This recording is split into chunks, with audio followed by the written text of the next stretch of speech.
بسم اللہ الرحمن الرحیم۔ محترم ناظرین، السلام علیکم۔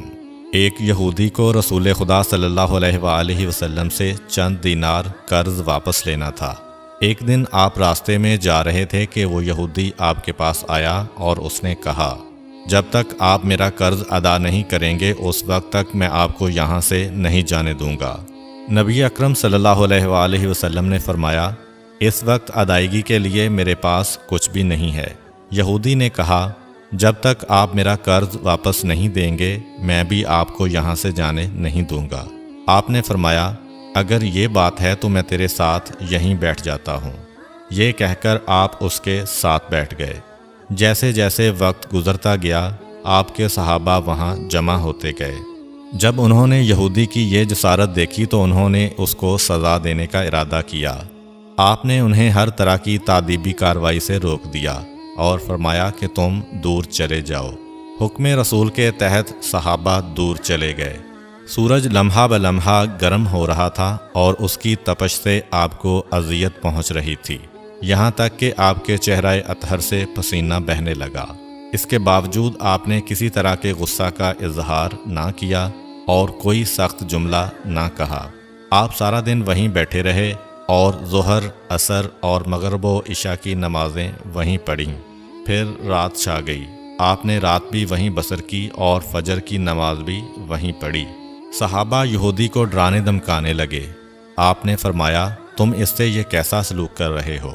صحابہ نے کہا، یا رسول اللہ، اس کی یہ جرت کہ آپ کو یرغمال بنا کر اپنے پاس بٹھا لے۔ آن حضرت صلی اللہ علیہ وآلہ وسلم نے فرمایا، اللہ نے مجھے اس لیے نہیں بھیجا کہ میں کسی ہم پیمان یا کسی اور پر ظلم کروں۔ جب دن چڑھا تو یہودی نے کلمہ اسلام پڑھتے ہوئے کہا، اشہد ان لا الہ الا اللہ و اشہد ان محمدً عبدہ و رسولہ۔ میں اپنی دولت کا ایک حصہ راہ خدا میں دیتا ہوں۔ میں نے آپ کو اس لیے نہیں روکا تھا کہ میں آپ کی توہین کروں۔ اس ذریعے سے میں آپ کے پیمانہ صبر کو آزمانا چاہتا تھا، کیونکہ تورات میں نے آپ کی یہ صفت پڑھی ہے، محمد بن عبداللہ مکہ میں پیدا ہوگا اور طیبہ کی طرف ہجرت کرے گا۔ وہ تندخو اور سخت مزاج اور بیہودہ گوئی کرنے والا نہ ہوگا اور کوئی جھوٹی بات زبان سے نہیں کہے گا۔ اس طرح سے میں نے آپ کو یہاں رکھ کر اس بات کی تصدیق کی ہے کہ تورات نے بالکل سچ کہا تھا۔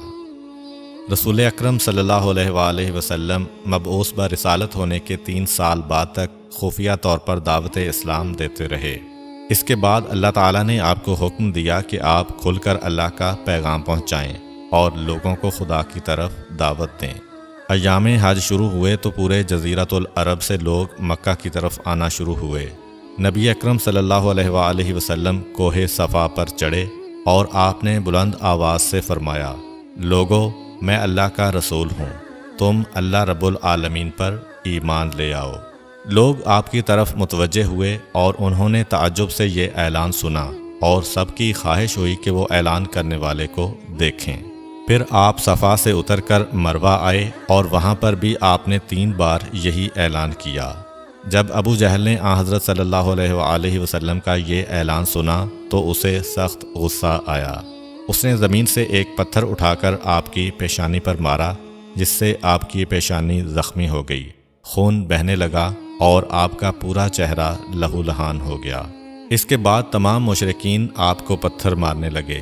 نبی اکرم صلی اللہ علیہ وآلہ وسلم مجبور ہو کر کوہ ابو قبیس پر چڑھ گئے اور ایک چٹان کے پیچھے جا کر چھپ گئے۔ مشرکین نے بھی آپ کا تعاقب کیا لیکن آپ انہیں کہیں دکھائی نہ دیے۔ ناکام و نامراد ہو کر انہیں واپس آنا پڑا۔ اسی اثناء میں ایک شخص نے حضرت علی علیہ السلام کو اس واقعہ کی اطلاع دی اور کہا کہ میرا خیال یہ ہے کہ محمد مارے جا چکے ہیں، نعوذ باللہ۔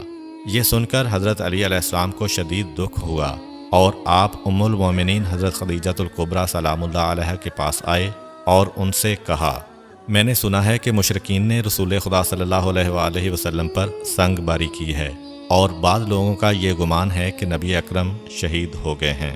آپ روٹی پانی اٹھائیں اور میرے ساتھ انہیں تلاش کرنے کے لیے چلیں، ممکن ہے ہمیں ان کا کہیں نشان مل جائے۔ آپ وادی پر نظر رکھیں اور میں پہاڑ کے دامن میں آپ صلی اللہ علیہ وآلہ وسلم کو تلاش کرتا ہوں۔ آپ روتے ہوئے آگے بڑھے اور آپ کہہ رہے تھے، یا رسول اللہ، ہمیں جواب دیں، آپ کہاں ہیں؟ میری روح آپ پر قربان، آپ کس وادی میں بھوکے پیاسے ہیں؟ آپ نے مجھے اپنے ساتھ کیوں نہ لیا تھا؟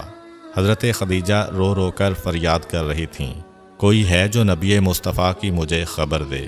کیا کسی نے انہیں دیکھا ہے جو مجھے ان کے متعلق بتلائے؟ اس وقت جبریل امین علیہ السلام رسول خدا صلی اللہ علیہ وآلہ وسلم پر نازل ہوئے۔ ان کے پیچھے ملائکہ کی بہت سی صفیں تھیں۔ انہوں نے حضرت صلی اللہ علیہ وآلہ وسلم سے کہا، خداوند جبار نے ہمیں آپ کے فرمان کی تعمیل کے لیے بھیجا ہے۔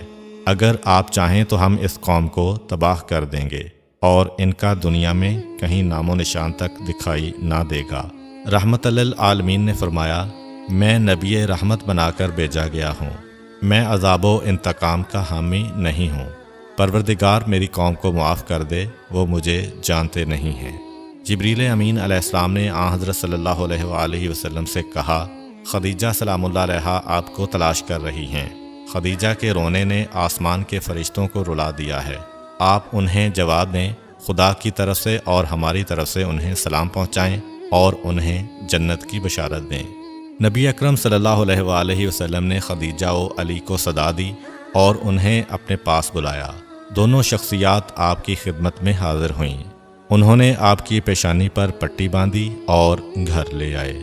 جب مشرکین کو معلوم ہوا کہ نبی اکرم صلی اللہ علیہ وآلہ وسلم اپنے گھر آ چکے ہیں تو انہوں نے گھر کا محاصرہ کر لیا اور سنگ باری شروع کر دی۔ حضرت علی علیہ السلام اور حضرت خدیجہ سلام اللہ علیہا آپ کا دفاع کرنے لگے۔ جب سنگ باری میں معمولی سا وقفہ ہوا تو حضرت خدیجہ گھر سے نکلیں اور انہوں نے چیخ کر کہا، فرزندان قریش، کیا تم سے حیا رخصت ہو گئی ہے؟ تم اپنے قبیلہ کی معزز اور محترم خاتون کے گھر پر سنگ باری کرنے لگے ہو۔ اگر تمہیں خدا کا خوف نہیں ہے تو دوسرے لوگوں کو اپنے اوپر ہنسنے کا موقع نہ دو اور اپنے لیے ہمیشہ کی ذلت و بدنامی تو نہ خریدو۔ جب مشرکین نے حضرت خدیجہ سلام اللہ علیہا کی گفتگو سنی تو ندامت کے مارے ان کے سر جھک گئے اور وہ شرمندہ ہو کر اپنے گھروں کو چلے گئے۔